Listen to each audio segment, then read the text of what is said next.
3 commercials, 3 bans, and not one of them for the same reason. A watchdog decided the British public couldn't be trusted with a swear word, a joke about Birmingham, or a man having a pint before 9 in the morning. So they binned the lot. Most brands don't survive that. This one didn't just survive it.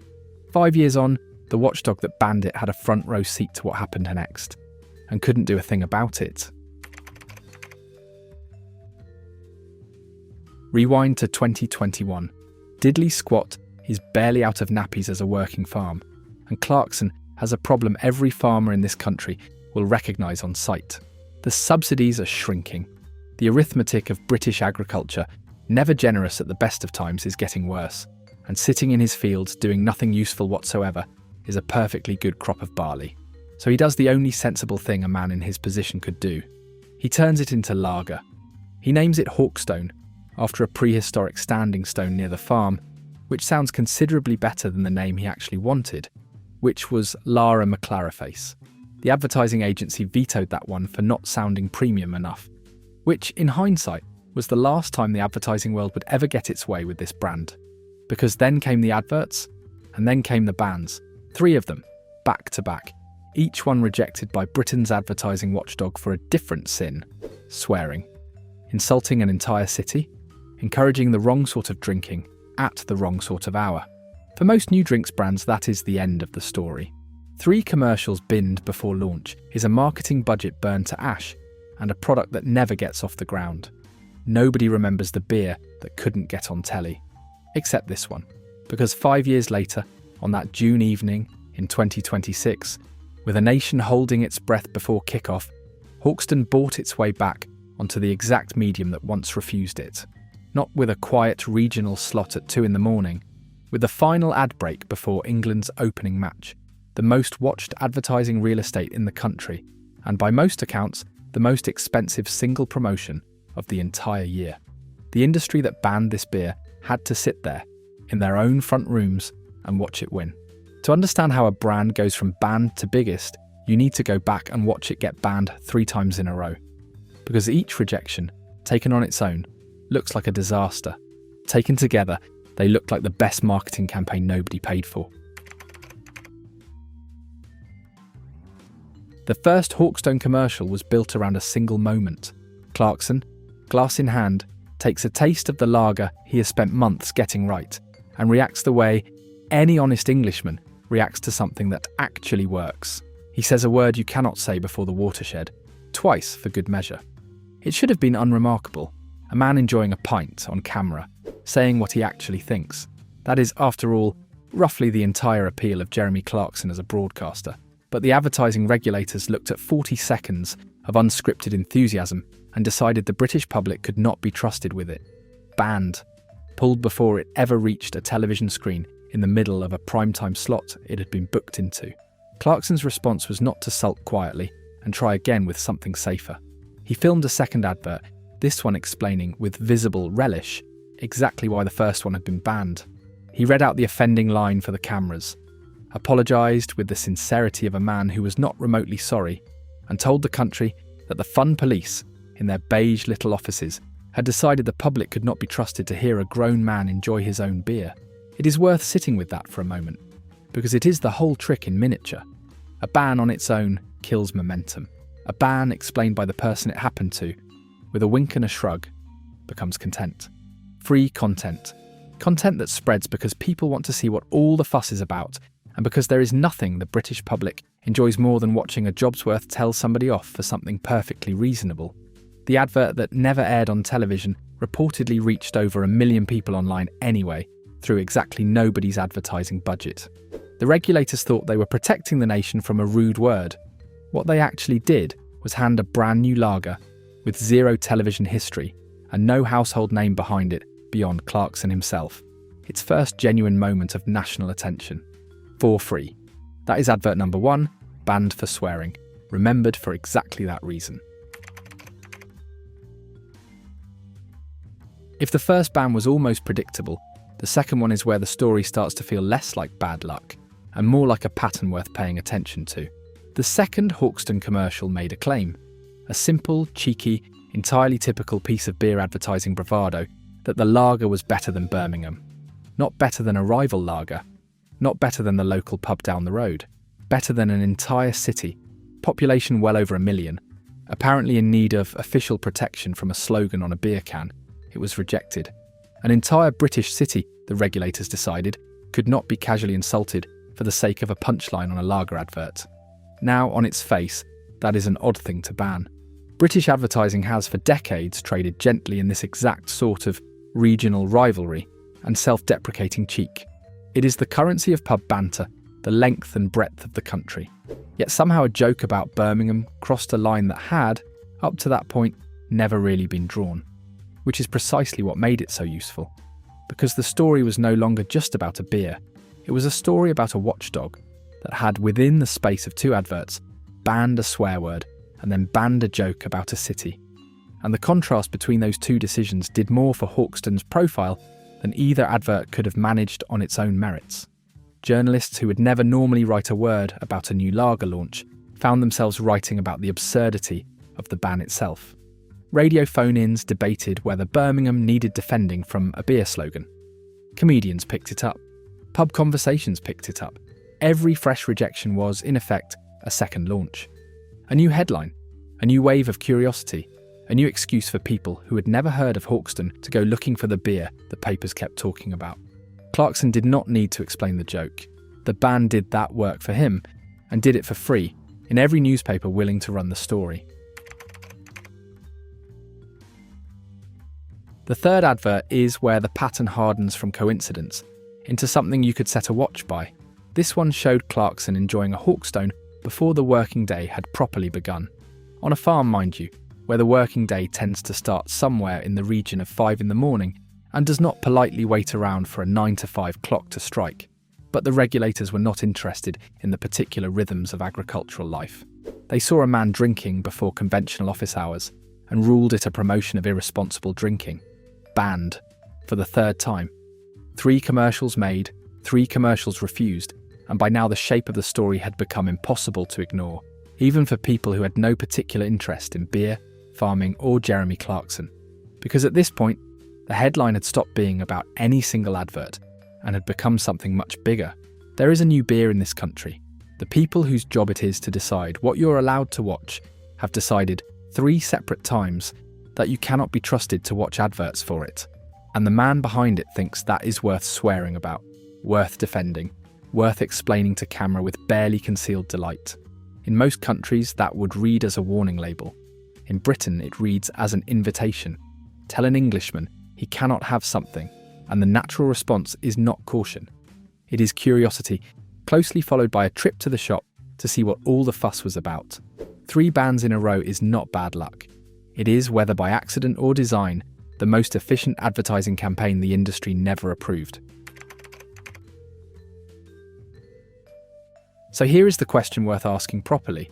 Why did 3 rejected commercials not kill this brand stone dead the way it would kill almost any other new drinks launch in the country?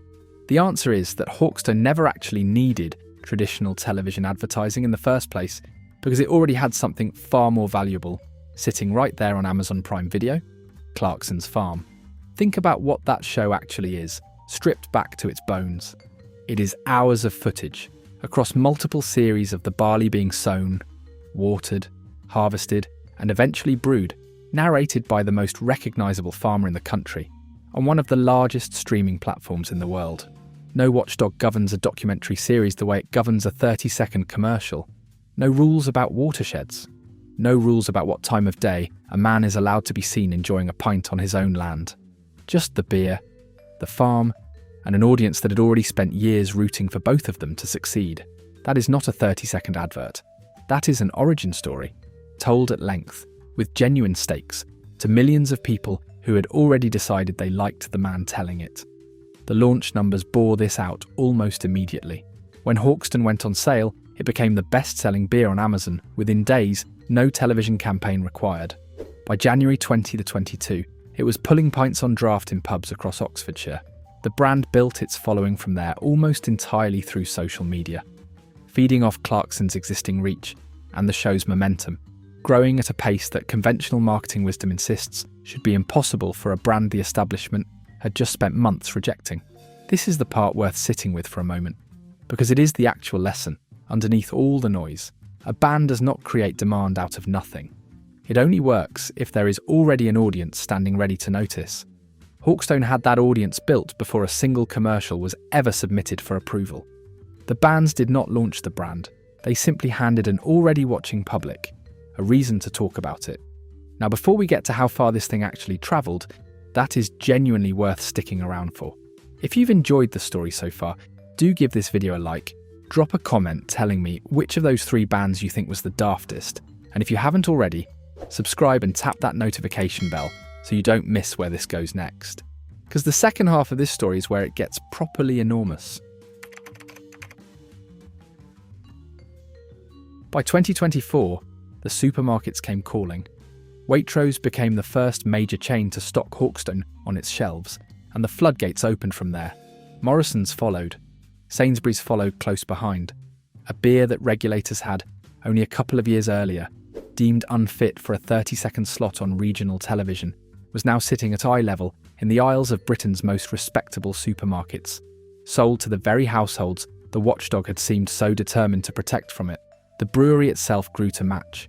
By 2025, Hawkstone had posted sales north of £21 million, very nearly tripling the previous year's figure, 134% annual growth, making it the 23rd fastest growing private company in Britain that year. It employed over 50 people, expanded its physical operation 3 times in 4 years, and its own valuation climbed to somewhere in the region of £75 million, entirely separate from the farm's own valuation of £45 million. 2 businesses feeding one another, the farm grows the barley, the brewery turns it into beer. The television show tells the story of both. The farm shop sells the lot. Every part of the operation makes every other part more valuable, and none of it depended on the advertising industry ever saying yes. There is a detail here that separates Hawkstone from almost every other celebrity drinks brand you could name. Carlsberg reportedly made a private approach with a £50 million acquisition offer. Clarkson turned it down within 24 hours. Because without the local barley, without the Oxfordshire and Gloucestershire farmers who now have a guaranteed buyer instead of the indifferent mercy of the commodity markets, Hawkstone is just another lager on a shelf. The story is the product. You cannot separate one from the other without destroying both. Then the partnerships arrived, each one a little more unlikely than the last. Five Guys began stocking Hawkstone in its restaurants at the end of 2025. The collaboration built entirely around a shared commitment to British sourcing, right down to the beef, the potatoes, and the wheat in the flour. British Airways went further still. Hawkstone became available on short-haul routes through the airline's onboard buy service, not tucked away in the first-class champagne cabinet, but sitting in the everyman's menu on the everyman's seat, which, for a beer built on farming graft, is precisely where it belongs. Clarkson announced the airline deal himself, mid-flight somewhere over the Atlantic, filming on his phone like a man who still cannot quite believe his own luck. "Farmers of the UK, good news," he told them. British Airways is now serving Hawkstone on their flights, an exclusive deal with the flag carrier of the United Kingdom. Not a press release drafted by a marketing department. A farmer, grinning, filming himself at 30,000 feet. And then finally, that June evening, the World Cup opener, England against Croatia, and the most expensive advertising slot of the year. The spot was called Caleb's Leap, created by an agency partnership, directed properly, professionally, and starring not Clarkson himself, but Caleb Cooper, the diddly squat farm manager the country had fallen thoroughly in love with on screen. A freshly poured pint gets knocked from a table. Caleb hurls himself through the air to save it, his entire farming life flashing past in a montage of mud, sweat and honest graft, all building to the tagline, hard to make, easy to drink. Here is the detail that makes the whole thing properly delicious. The brand banned 5 years earlier for a single swear word came back with an advert containing no swearing whatsoever. Clarkson, the man whose own mouth got the first commercial thrown out, stayed deliberately out of shot and let Caleb carry the entire thing. 40 seconds on the nation's biggest stage and not one word the regulators could possibly object to. Caleb himself said afterwards it had been a long day's work for 40 seconds of television. 40 seconds that announced, as loudly as any advert possibly could, that the ban had failed. not because the rules had been broken again, but because they no longer needed to be. Think about the distance travelled here. In 2021, this brand could not secure 30 seconds on a regional television channel without the watchdog stepping in. By 2026, it is being poured at 30,000 feet by the national flag carrier, stocked in 4 major supermarket chains, served alongside burgers at Five Guys, and fresh off the single most expensive advertising slot of the football calendar, announced to the world not through a corporate statement, but by a farmer filming himself mid-flight with a grin he could not wipe off his face. So why did the advertising industry's ban never actually work? Why did banning Hawkstone 3 times in a row do nothing to stop it becoming one of the fastest growing beer brands this country has produced? Because underneath every stunt, every banned advert, every gleefully delivered non-apology, Hawkstone is running on something the advertising industry cannot manufacture no matter how large its budget. A cause. Every pint is brewed from British barley, bought from British farmers, including the crop grown on Diddley Squad itself. That is not a marketing line stitched on after the fact to make the product feel more wholesome. It is the actual reason the beer exists in the first place, born in the same year Clarkson watched farm subsidies shrink and went looking for a way to make the land pay. And the mission has only widened since. Clarkson cannot grow hops on his own farm, and he has pointed out publicly that the British hop industry has been in steady decline since 1885. So Hawkstone invited more than half the country's hop growers to the brewery to discuss what might be done to turn the sector around. The demand for more hops was not there waiting to be tapped. Hawkstone set out to create it, and the latest campaign carries the message in a single line printed across the country. A year's graft in every pint. Back British farming, printed on a lager can, funded entirely by a bar tab. The watchdog could ban the swearing. It could ban the joke about Birmingham. It could ban a man drinking before his working day officially began. It never had an answer for that. Every brand in this country pays a fortune to be talked about. Clarkson got banned 3 times over and came out the other side famous, trusted and stocked from Waitrose to Five Guys to the cabin of a British Airways jet. The advertising industry closed its front door on him in 2021, convinced it was protecting the public from something reckless. He simply walked his beer in through every other entrance the building had, and by the time anyone thought to check, it was already sitting behind the bar, on the supermarket shelf, and in the aeroplane seat pocket in front of you. The ban was supposed to be the end of the story. Instead, it turned out to be the free advertising that started it. And that really is the whole trick laid bare. 3 bans that were meant to be a full stop turned out to be nothing more than a comma. The industry thought it was protecting the country from a beer. What it actually did was hand a farmer with a camera and an audience the best publicity money genuinely cannot buy. If you've enjoyed unpacking this one with me, you know exactly what to do. Give the video a like if you fancied it. Drop a comment below telling me whether you reckon the Birmingham advert deserved the ban or whether the regulators were simply being precious. And if you're new around here, subscribe and hit that notification bell so you don't miss the next one, because there is a great deal more of the Diddley Squat story still to tell. And if you've ever stood in that queue at the farm shop yourself, or poured yourself a Hawkstone on a Friday evening, do let me know in the comments. We'd genuinely love to hear what you made of it. Until next time, take care of yourselves.